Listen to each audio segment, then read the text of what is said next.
Alright, what's up guys? Welcome back to another video. There's been a lot of exciting changes in Pokemon Unite. A lot of exciting updates for me. So before we hop into this, I just wanted to briefly mention, I know a lot of you know me as the two-time world champion signed with Luminosity Gaming.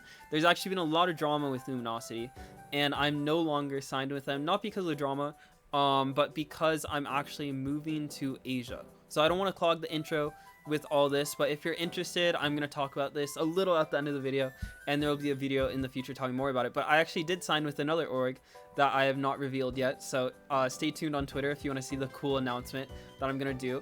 But I also wanted to talk about some things. Before I talk about the balance patch, I wanted to talk about some things that will change with the tier list. So those of you that follow my channel know I do a solo queue tier list, and then I do a tournament competitive tier list, and I alternate with every tier list I make with every patch, just to keep things new, because it's very different. The solo queue tier list versus competitive tier list, very different. But there was some controversy on my last solo queue tier list, so it did get like 130k views on Twitter. But Chris Heroes commented, for example, how much solo queue do you even play? It doesn't look like a solo queue tier list in the slightest. And some people were also getting confused about it saying duo/trio, because it's supposed to be a solo queue tier list, yet I included this tier. And he did have I did respond with some evidence that I play mainly solo queue a lot. Like a majority of my practice is solo queue, and I have thousands of games. However, I did also see on Japan Twitter, which Japan is the most popular, there's the most players in kind of like that region around Japan. And like my tier list gets like put on Japan Twitter a lot, and they're like, wow, this tier list looks so strange, because for them, their solo queue, they have 2 EXP shares every game. It's their solo queue's borderline tournament, like borderline scrim, so they're confused looking at my solo tier list, like what's going on in North America. And Chris Heroes did have some valid feedback here. Well, calling it a ranked tier list and not solo queue would make more sense. So I'm going to try that today, where I made a ranked tier list, and I made some changes with that in mind, so it's a lot less confusing for people. And also, I feel like this kind of shows what the most meta Pokemon are, because you get the best of both worlds. It's not just, oh, it's really broken in solo queue. You get Pokemon that are really good just overall. I think like Pokemon that are really strong, maybe not in competitive, but in the game, and Pokemon that are really strong in solo queue, but not in competitive, like vice versa. You get to see what the actual strong Pokemon are. I think it's a good middle ground. So I want to try making a ranked tier list for you guys. I think it'll be good. But before that, let's talk about the changes. So these are some huge changes. This won't necessarily affect your solo queue environment, but I think it's really good for competitive, where the timer is now differentiated for Regieleki. So you'll see a yellow timer when normally it's like red or green, I think. But yellow for Regieleki, I like it. Simple, Regieleki's yellow. They also changed some of the wild Pokemon to ball toys, and for people that don't read the balance changes, this might be confusing, but they say that it gives the exact same experience points, so you'll have less points to score. And I do think this is actually a good change, because you'll notice in a lot of tournament gameplay, maybe in solo queue games too, the top pad will get broken a lot. So I actually think this is actually a good change to stop the top pad from breaking so fast, especially now that the lanes are random. I think before it made sense that the top lane can break pretty easily, with the Regieleki always being up there, but now that it's random spawns, I actually like that change a lot. And so let's get into the actual balance changes now. They buffed Gengar, which is interesting because Gengar has one of the highest win rates already. So Unite API has not updated. That's how fast I'm making this tier list for you guys. And Gengar is actually in like the top 10. You'll see that's like top 15. Gengar is in the top 15. So very interesting that they decided to buff him. He barely got played in competitive, so I can see why. Also Darkrai buff, which I think is interesting, because I think Darkrai is one of those Pokemon that their playstyle is a bit toxic for the game environment. It's why I'm so glad that Glaceon is really bad. I'm sorry to the Glaceon lovers, but it's just a very toxic playstyle. It's not fun to play against. It is fun to play, kind of, but I feel like there's more fun Pokemon, and so I wouldn't really want Darkrai to necessarily be top of the meta, but so far I don't think he's too broken, and we'll show that in my tier list. Another Blaziken buff, which is crazy, because Blaziken, again, these API win rates are before the buffs, has always been in like the top 10. Actually, I don't see Blaziken here for once, but he usually is, and I think he's in a decent spot right now. So that was crazy to me. A Blissey buff, which is also interesting. But it's a small buff, but I do think it makes a huge difference. Buffing Soft Boiled, which is, in my opinion, its better moveset. So when that gets buffed, Blissey becomes really good. Eldegoss buffs, but it's to the moves that are not necessarily that good. I think the Cotton Spore buff will make a difference, but I don't think anyone's going to be picking Leaf Tornado still. Latias got some huge buffs.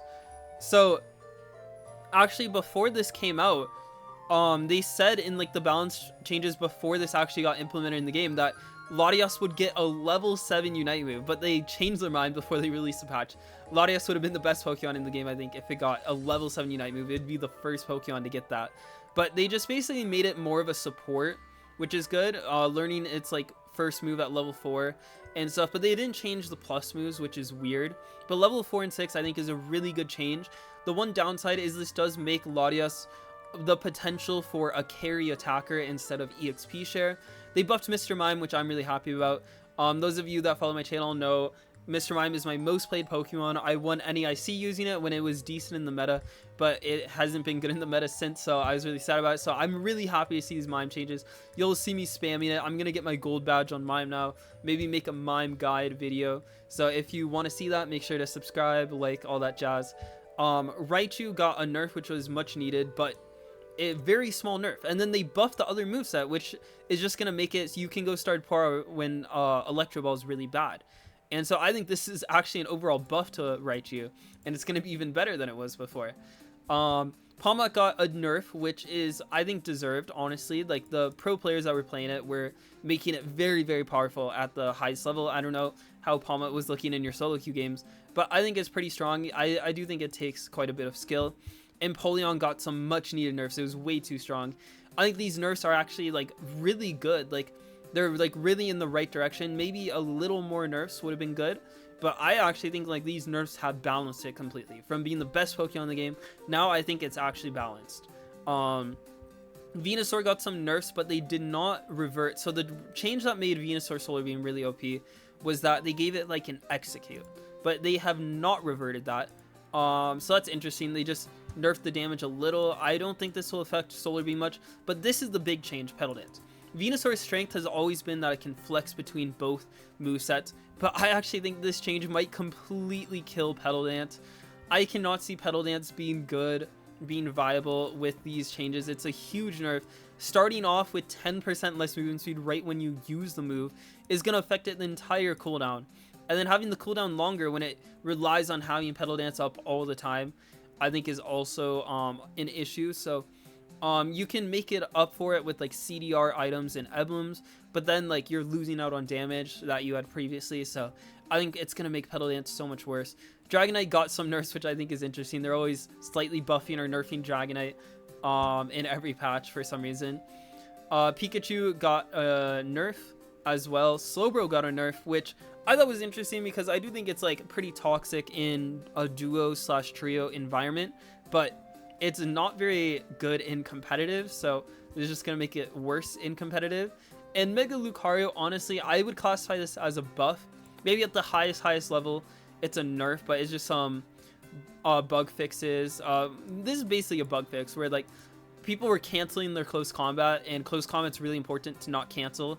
So they're making it easier for the casual players to not cancel it, which honestly some of my teammates that I practice with have accidentally canceled close combat a lot. So I think this is an overall buff.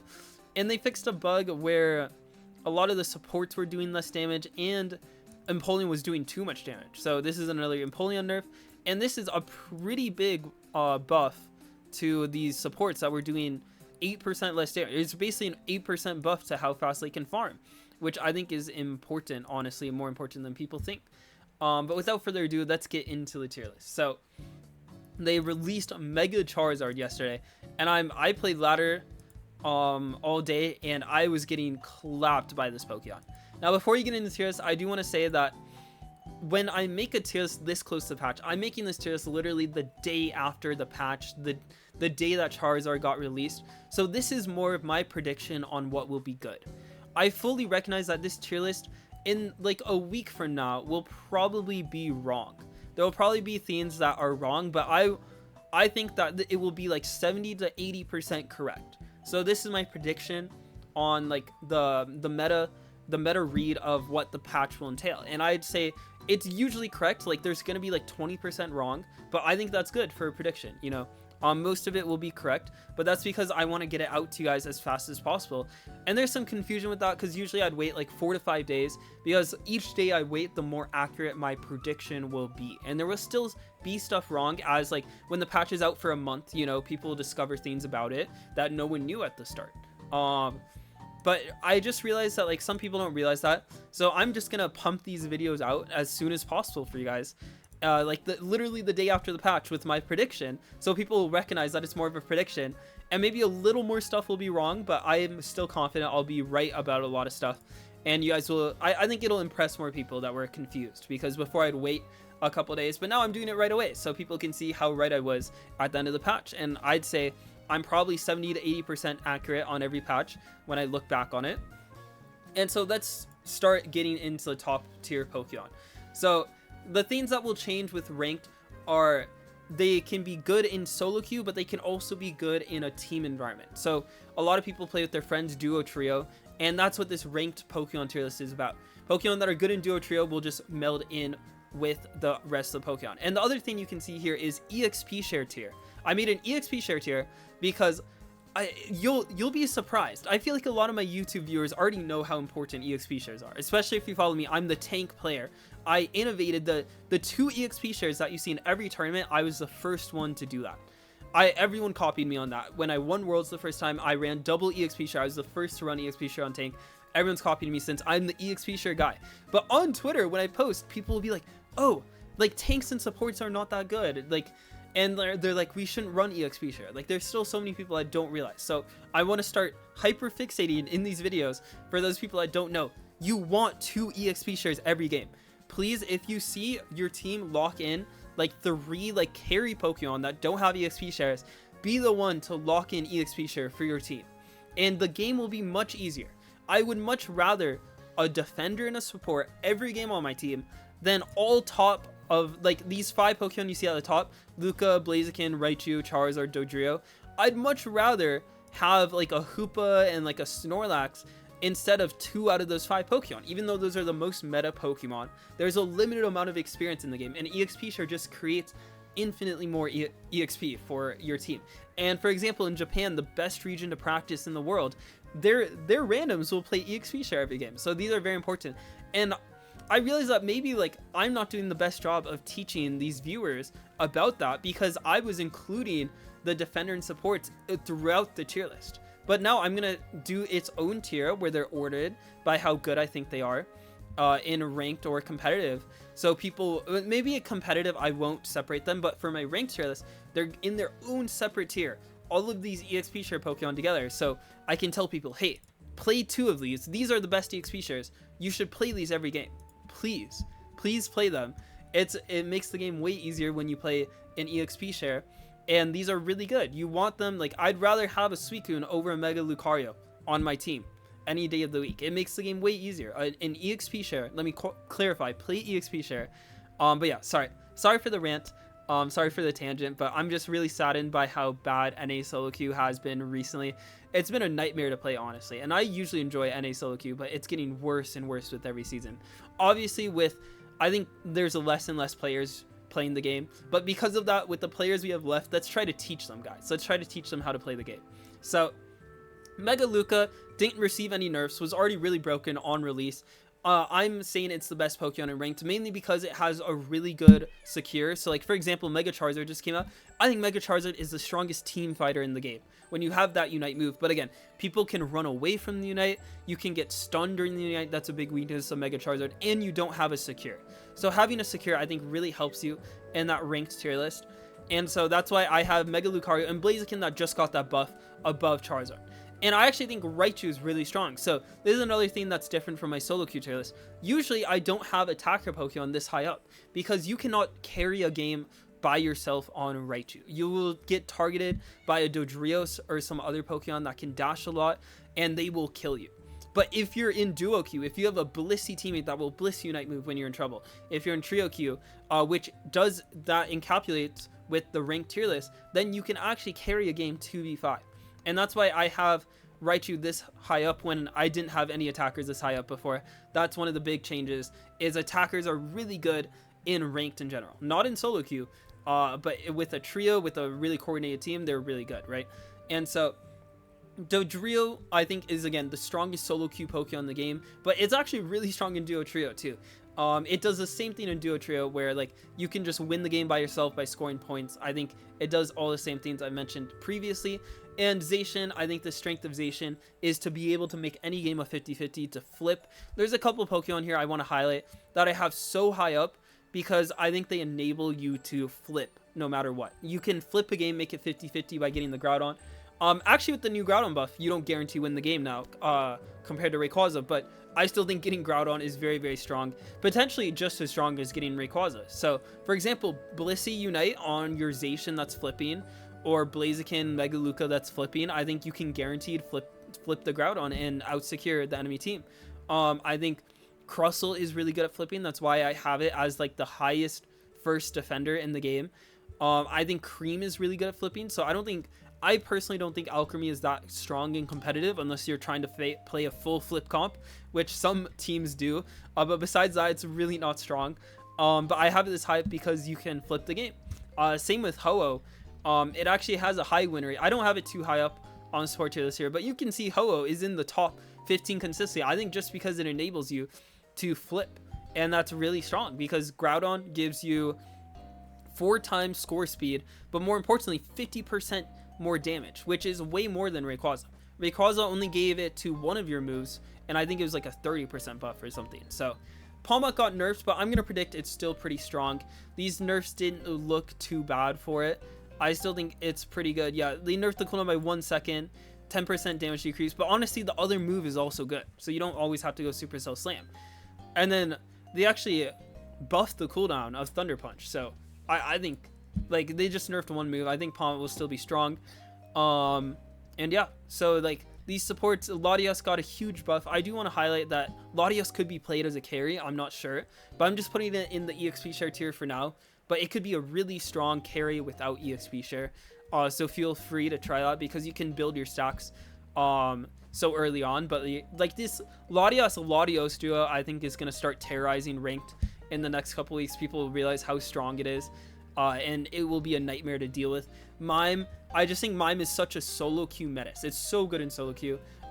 In my opinion, it's my favorite like tank support hybrid to play in solo queue, and with the buff I think it's just going to be better. So it's not technically a defender, but I classify it as a defender personally, and I think it's the best defender right now for ranked. Lapras is this high up because Lapras has so many things you can do with the Groudon buff. Like there's so many games you can actually win even if you lose Groudon just by staying on your side and killing them, and then Lapras ulting yourself and your teammate all the way to their side before they can even react.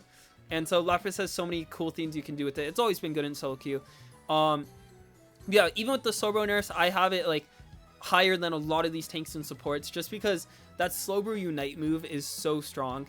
If you're like in a coordinated trio queue, you can guarantee get a kill on it no matter how fed the enemy team is every game. So I think it's really strong for that reason. But yeah, let's hop into A tier now. So Darkrai got buffs, but funnily enough, if you saw my last solo queue tiers, Darkrai is in the same exact spot, and that's because I still think it has the same weaknesses. It can't flip objectives on its own. It has no secure, so it's really hard for you to solo win a game. Even in trio queue, I don't think it affects it that much. Yes, I think Darkrai is much stronger. In my competitive tier list, you'll see it go way higher up. It's definitely really strong right now. I definitely recommend playing it, but yeah, I just think it still has the same weaknesses for ranked. Now, Empoleon got nerfed, but I'm still going to predict it's pretty good. It still does a lot of damage. Whirlpool was untouched. Aqua Jet was untouched. Actually, maybe they buffed Whirlpool. Am I crazy to think that they buffed it? Let me go double check real quick because I actually forgot. No. Okay, they nerfed Whirlpool by 12%, but they didn't nerf the healing. So I still think Whirlpool will be really good. Let me find my tier list again. But yeah, I'm going to predict it's still good. Maybe I'm wrong because it is a very stationary Pokemon, but we'll see. Blastoise, you'll see, has gone up a lot. And there's always this one Pokemon that, like, I feel like Japan discovers is just really good. And since they're the best ranked region in the world, it starts getting spammed a lot. And this year, it's Blastoise. Last year around this time, it was Garchomp. And it took North America like maybe 5 months to catch up to the fact that Garchomp was really good. And we actually like all of the tournaments we lost in the early season were to Garchomp because we didn't respect how good it was. We didn't respect Japan's knowledge on the meta. But Blastoise is now that new Pokemon where like it didn't get any buffs or nerfs really, but they just discovered it's really good. And it's with this one specific moveset that is Hydro Pump Rapid Spit, which is a unique moveset. You don't see people run that a lot, but yeah, I'd recommend you guys try it out. The build is Muscle Band, Focus Band, Curse Incense. I was actually playing on ladder with my friend DuoQ, and we were actually struggling to win games with how bad our randoms were. And as soon as I locked in Blastoise, we won like every game. So, Armouge is doing really terrible on like the win rates actually, surprisingly, but I still think it's really strong. Yeah, it's sub 50% win rate, but I still think Armouge is really strong. Leafeon, I usually have a lot lower on my solo queue tier list, but because this is ranked in trio queue, I actually think Leafeon is actually pretty big of a menace. You can control the game pretty well. Blue Urshi, Latios, pretty standard. Delphox was controversial on my last tier list, but I still stand by the fact that like you can just tempo so many Unite moves. It's such a good like ranked Pokemon. I don't think it's very good in competitive, but I think it's such a good ranked Pokemon. Mew's actually the opposite. If I make a competitive tier list right now, Mew would be like S+ tier, like in here somewhere. I think Mew is that strong, but it's just so terrible in ranked, just because you can't really farm, so you need to rely on getting like kills in team fights. But it's hard to like do that. You want a Pokemon that can farm levels and then fight in ranked. So I actually think Mew really struggles in ranked. And actually, funny thing is Zoroark and Absol.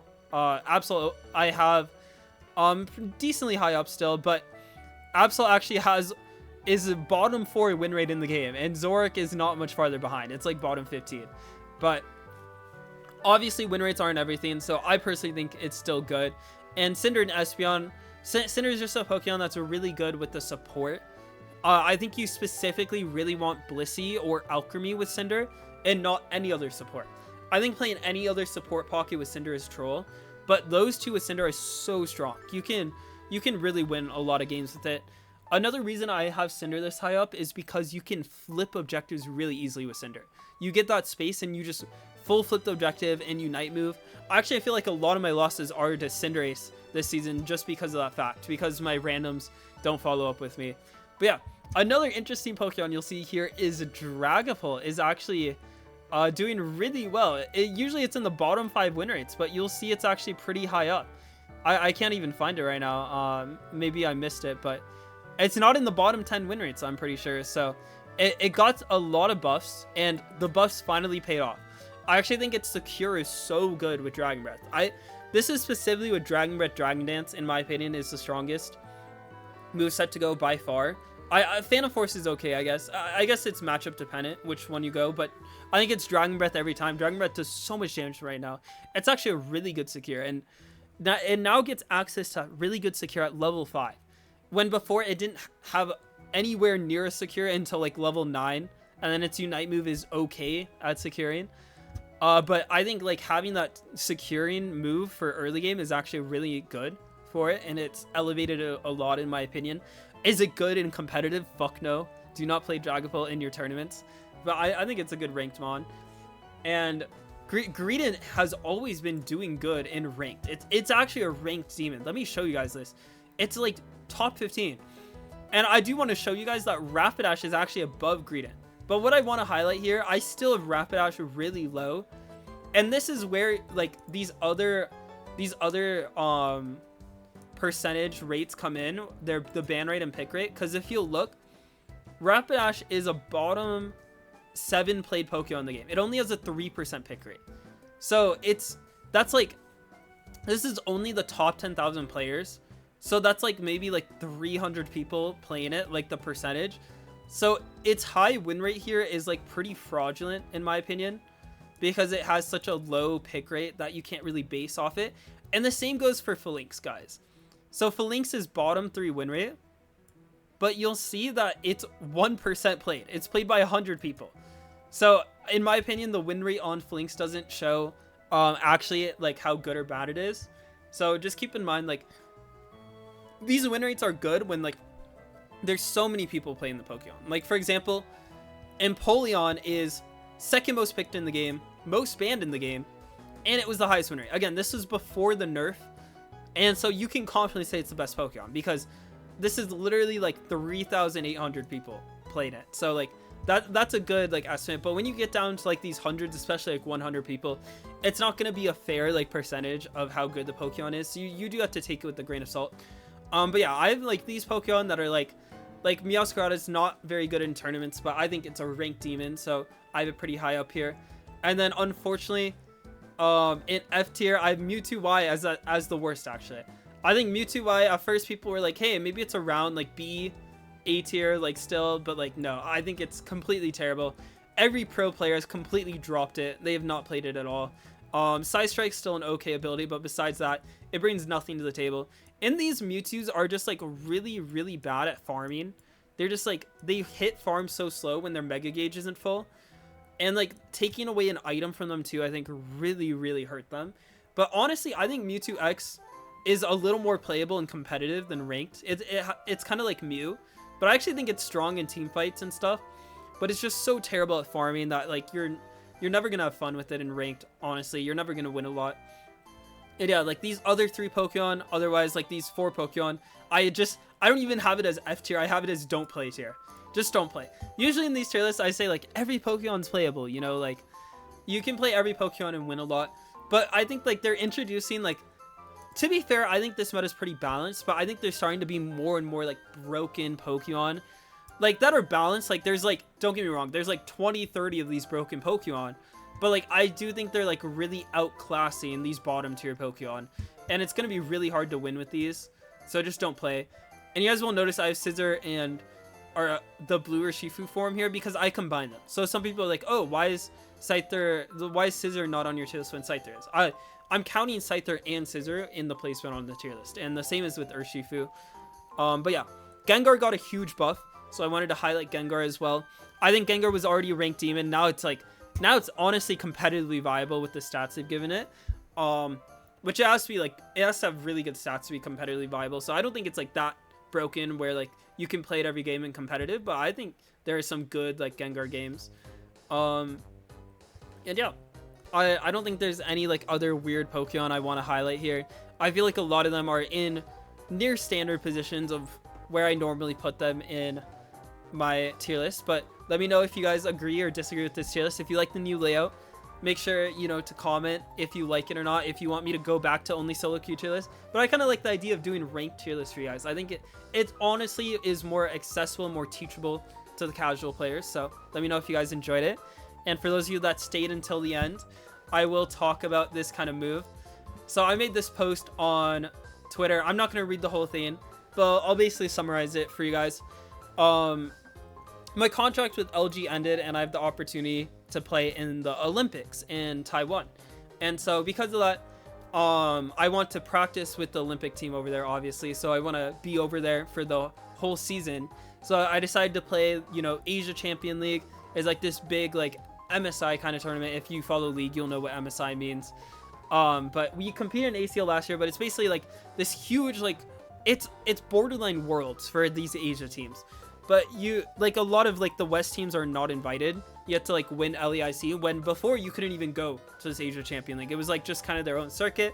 So I'm going to compete in that, and I'm going to compete in Worlds again. I will say like with the team I'm joining, I don't want to jinx it too much, but like 100% chance we qualify for Worlds.